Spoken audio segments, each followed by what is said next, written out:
Buenas tardes. Antes que nada quería agradecer a Diatipo por la invitación. Conozco que las actividades hechas a voluntad son muy difíciles de sostener y de sostener en el tiempo. Entonces, doble gracias para Diatipo.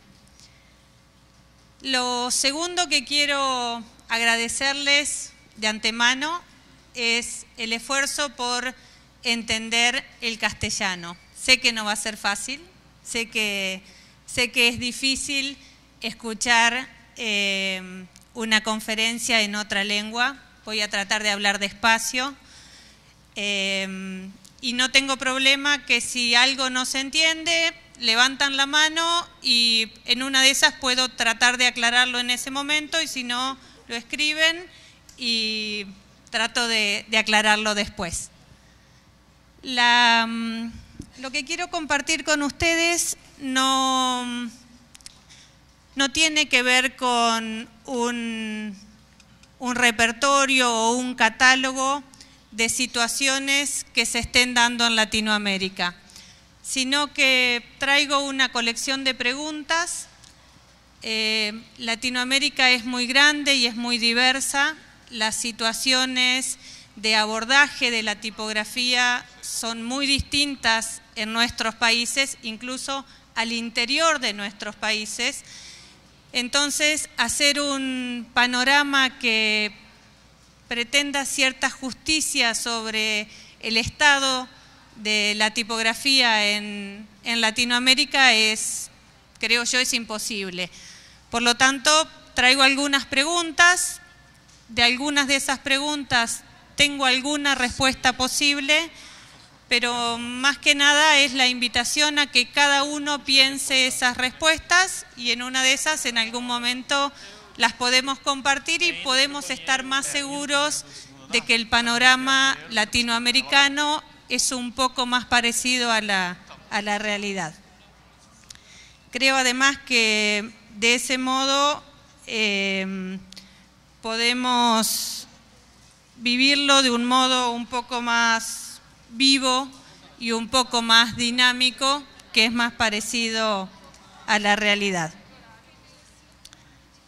La escena que quiero compartir con ustedes se desarrolla al sur del Río Grande, es decir, voy a tomar todo Latinoamérica, voy a dejar solo fuera Estados Unidos y Canadá, pero de ahí hacia abajo nos considero una sola región. En esa región hemos heredado la lengua de los conquistadores y hemos olvidado las lenguas de los nativos de la región. Ahora, con algunas políticas, esas lenguas se están recuperando y la tipografía tiene una deuda importante con esas lenguas. Esas lenguas no tienen tipografía diseñada para esas lenguas. América Latina entonces importó la tipografía, pero al importar la tipografía, europea primero y norteamericana después, también importó la historia, importó los héroes, importó los mitos y eso que de algún modo nos permite en una primera instancia situarnos o pararnos sobre una tradición que no es propia, debería comenzar a transitar caminos que son los nuestros, que sean nuestra historia, nuestros mitos, nuestros héroes. América Latina comenzó a dibujar letras recién a partir de la segunda mitad del siglo pasado, es decir, hace muy poquito tiempo. Hasta ese momento la tipografía era tipografía importada. Y aunque eso sucedió hace ya varios años, en esos inicios, lo vimos recién en la conferencia de Chico de Melo, en esos inicios la tipografía en realidad era letra dibujada o era letra recortada, no era tipografía, es decir, tecnológicamente no eran fuentes, eran dibujos. para que la tipografía pueda ser tipografía latinoamericana, recién se dieron las condiciones cuando tuvimos el acceso a los medios de producción, es decir, cuando las computadoras personales nos acercaron programas digitales con los cuales pudimos comenzar no solo a dibujar las letras, sino a editarlas como fuentes. Esas primeras fuentes, si eran trabajos profesionales y si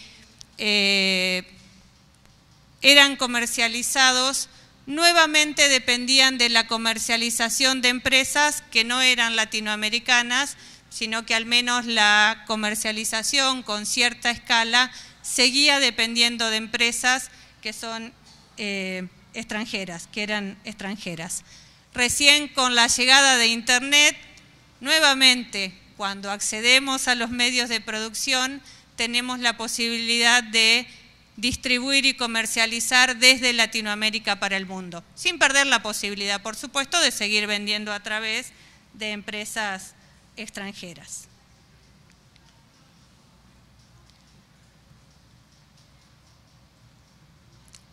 Es importante pensar a qué hacemos referencia cuando decimos que diseñamos fuentes desde Latinoamérica.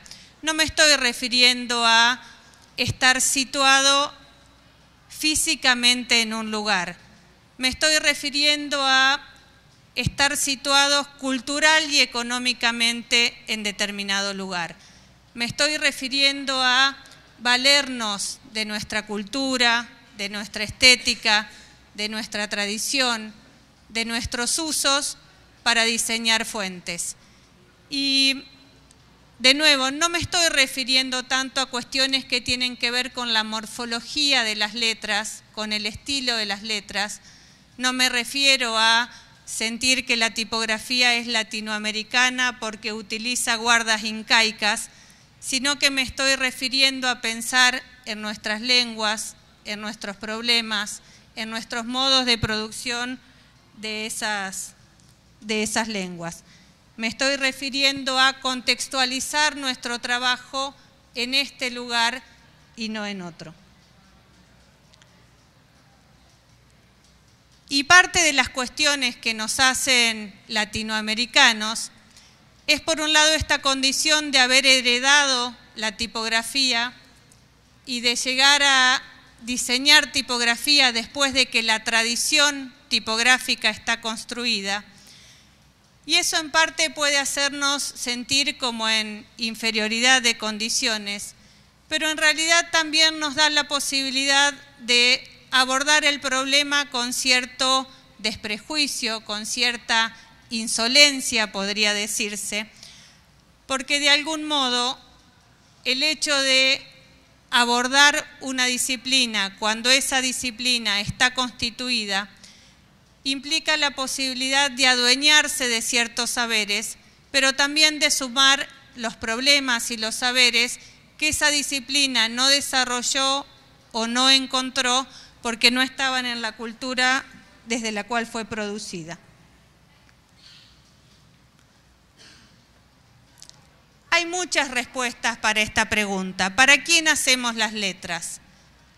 Bueno, las letras las hacemos para públicos muy diversos. La escena latinoamericana es tremendamente diversa. Uno podría responder que en buena medida estamos haciendo las letras para nosotros mismos, para aprender a hacer tipografía. Pero también podríamos pensar que en muy pocos años, hace muy pocos años que en Latinoamérica se diseñan letras, en muy pocos años los estados, los gobiernos están requiriendo diseño tipográfico, las empresas están requiriendo diseño tipográfico y en muchos momentos los gobiernos o las empresas buscan a los diseñadores de origen como modo de reforzar la marca de identidad del país o de la empresa. En otros momentos, de 1990 hacia atrás, todos esos encargos se hacían al exterior. No es mucho el tiempo que ha pasado en el medio, pero evidentemente la experiencia acumulada ha hecho que podamos recuperar ese territorio como un territorio de diseño propio. El modo de brindarle a ese diseño alguna característica o alguna cualidad que nos identifique puede tener que ver con la posibilidad de rescatar algunas características que nosotros conocemos porque conocemos la cultura, porque formamos parte de este contexto. No tanto porque la calidad de las fuentes pueda ser distinta a la calidad de la fuente de cualquier buen tipógrafo del mundo. La posibilidad radica entonces en la cultura, no tanto en la calidad de la fuente en sí. Y entonces la pregunta que sigue es si en Latinoamérica se produce diseño tipográfico de buena calidad. Esta es una pregunta que es imposible de responder de un solo modo. Depende qué diseño, depende qué consideremos bueno, depende cuáles son las características que están requeridas para ese diseño, cuál es el uso, cuál es la circulación. Hay algunos parámetros que hablan de que sí hay buena producción, hay producción de buena calidad. Los premios, la selección de trabajos en exposiciones internacionales, la dimensión de venta o de distribución de algunos diseños tipográficos. Estos son indicadores de buena calidad. De todos modos, creo que más que preocuparnos por la calidad en sí, tendríamos que preocuparnos por si esta calidad está también atendiendo a los problemas que son los problemas de la región. Y aquí retomo un punto que nombré antes. Tendríamos que pensar si los tipógrafos latinoamericanos estamos integrados a equipos de trabajo que estén pensando los problemas de la región, que estén pensando, por ejemplo, las lenguas de la región que no tienen tipografía de buena calidad.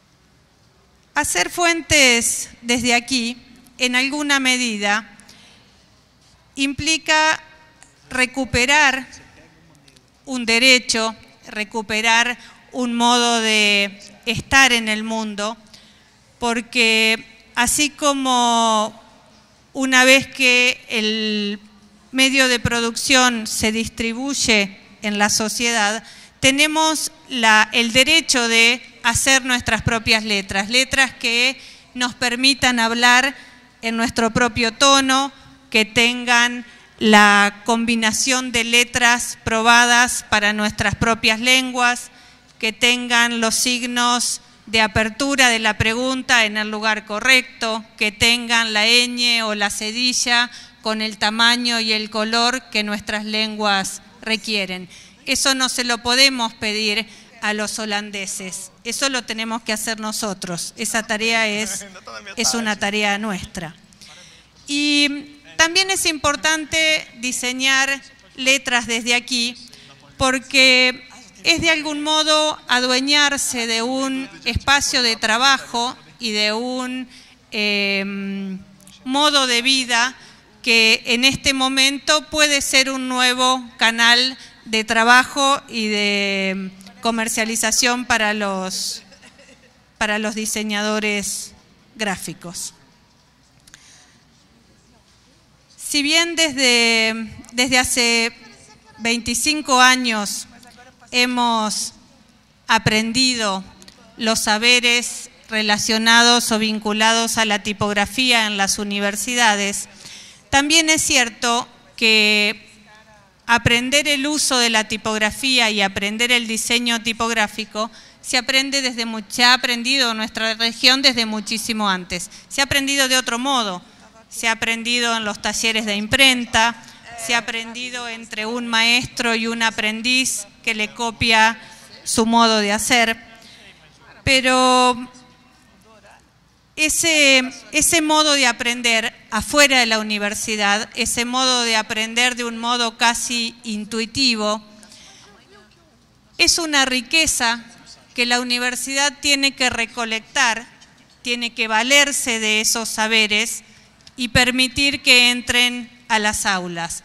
El modo de trabajar la tipografía aprendido en el trabajo mismo es un modo muy rico, es un modo que responde a la función, es un modo muy creativo y es un modo que la universidad tiene que recoger y vincular y volver a mezclar para poder desde ahí sacar ideas que sean creativas, que sean nuevas, que sean propias y que nos permitan, a partir de la reflexión, a partir de el análisis crítico, a partir de compartir con otros nuestro trabajo, tener algunos saberes que nos permitan construir la disciplina de otra manera.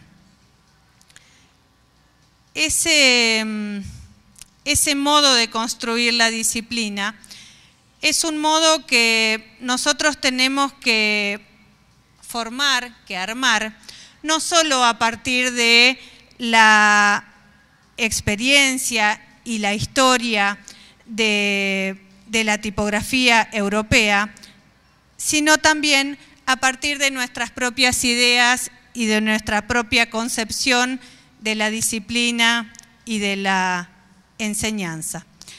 Cuando la región, cuando Latinoamérica se adueña de la posibilidad de diseñar fuentes tipográficas, de algún modo lo que cambia es el paradigma. Nos convertimos o pasamos de ser usuarios de la tipografía a ser productores de tipografía.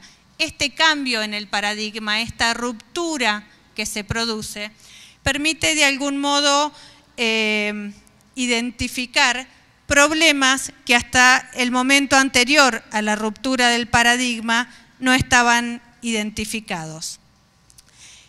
Esa revolución que se produce, ese cambio en el modo de pensar qué hacemos los latinoamericanos con la tipografía, nos permite de algún modo adueñarnos y de algún modo comenzar a pensar la disciplina de otra manera.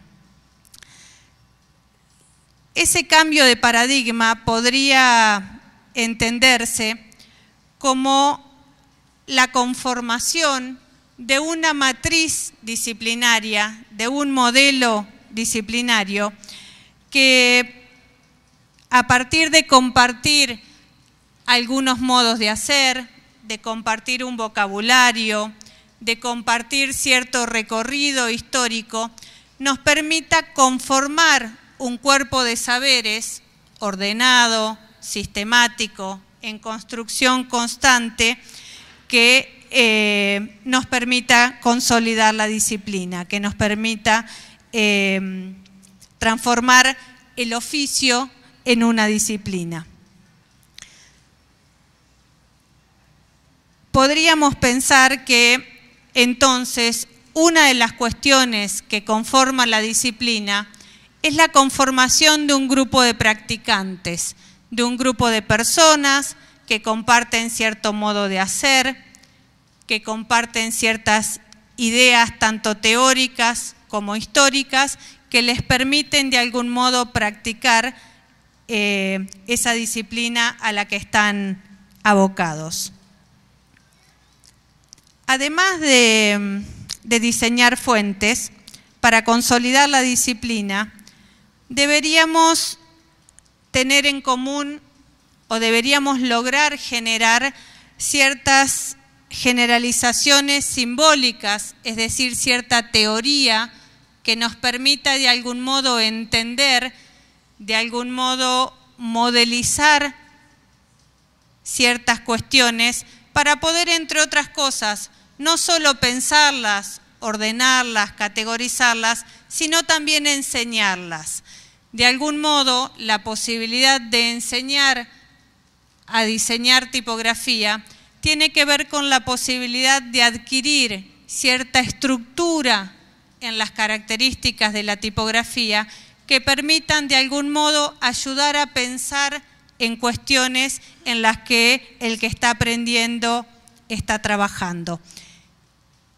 Esa posibilidad de construir algunos modelos, de algún modo de buscar el modo de explicar esas situaciones, es lo que nos permite transmitirla.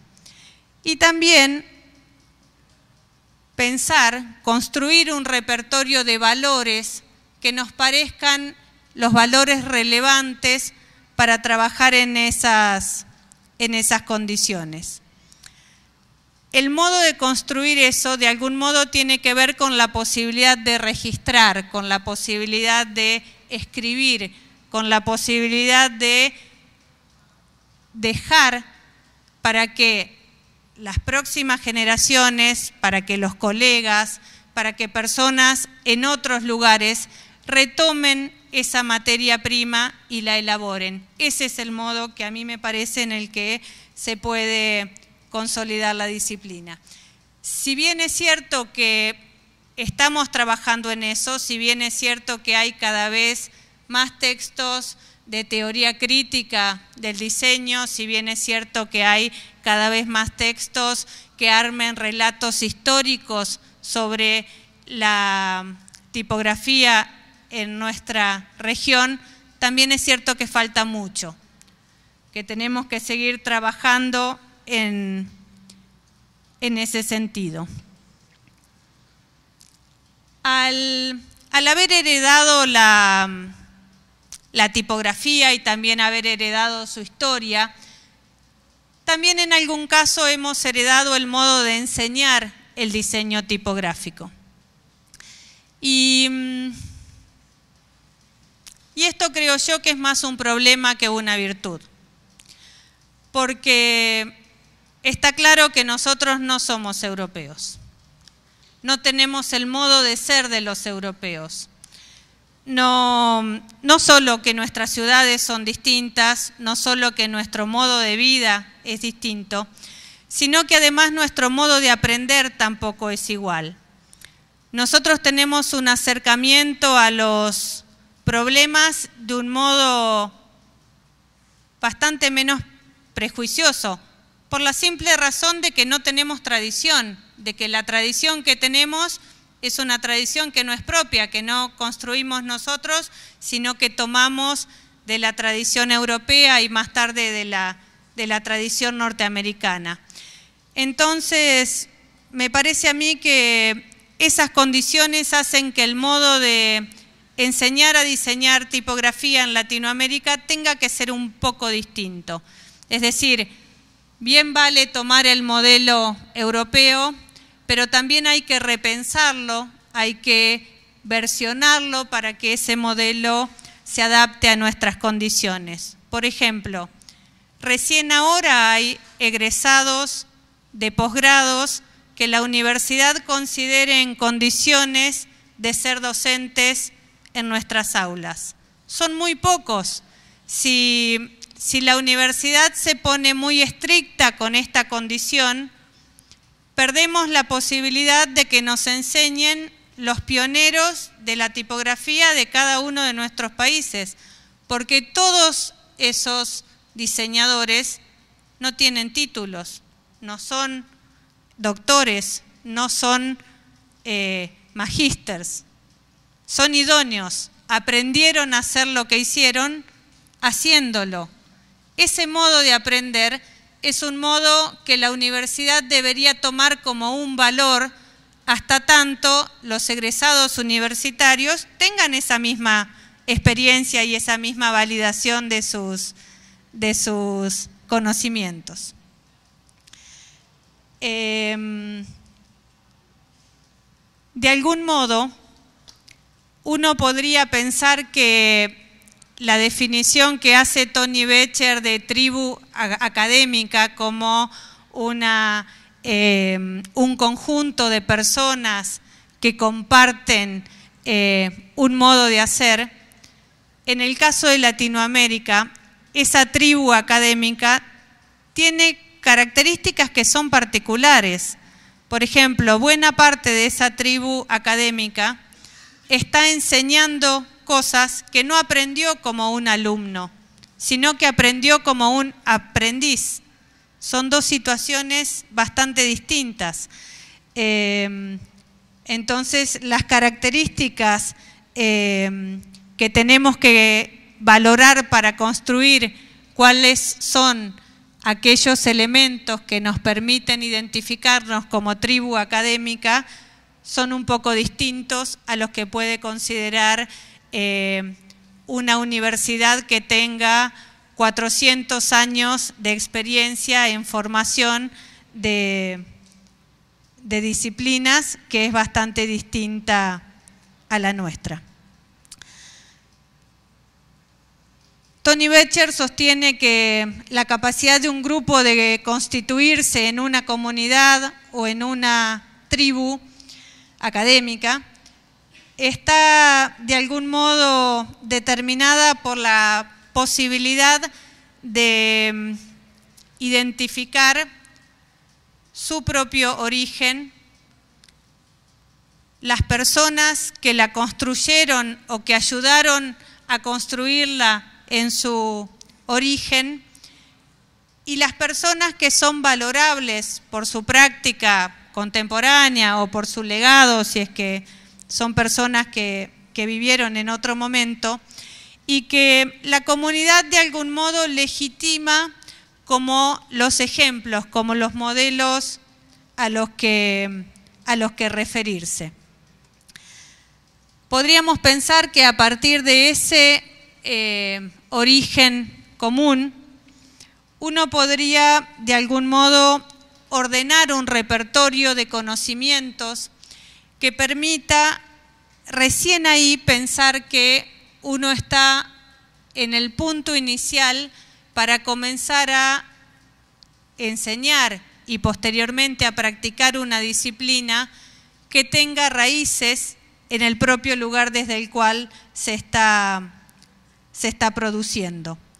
Para esto hacen falta investigadores, para esto hacen falta historiadores, pero también para esto hace falta un grupo dinámico, activo, curioso, que de algún modo vaya identificando cuáles son los intereses y cuáles son los héroes y cuáles son los mitos que le interesa rescatar para la constitución de esa tribu académica. Una vez que el campo problemático sobre el que decidimos trabajar está delimitado, habría que desarrollar las estrategias que nos permitan de algún modo pensar cómo llevar adelante esa tarea. También tendríamos que pensar cuáles son las herramientas metodológicas de las que disponemos o que tenemos que construir para desarrollar eso. Tendríamos que pensar cuáles son los mecanismos para la incorporación de los nuevos actores a esa disciplina. Y también tendríamos que pensar cuáles son los patrones, los modelos con los cuales la disciplina se comunica a la sociedad. Yo creo que en este momento en Latinoamérica tenemos todavía bastantes tareas pendientes para pensar que la disciplina está consolidada. Más bien creo que en algunos puntos, como por ejemplo la delimitación del campo o la calidad, podemos estar bien posicionados, pero no necesariamente, por ejemplo, en la construcción de los textos o en la validación de un vocabulario común hemos hecho la suficiente cantidad de trabajo. Creo que Latinoamérica en este momento está viviendo algo así como una primavera tipográfica. Ustedes han tenido en el transcurso de este año realmente eventos muy importantes en Brasil vinculados a la tipografía. La atención que desde otros lugares del mundo se le presta a la tipografía latinoamericana también podría ser un indicio de la importancia con la que estamos tomando el problema.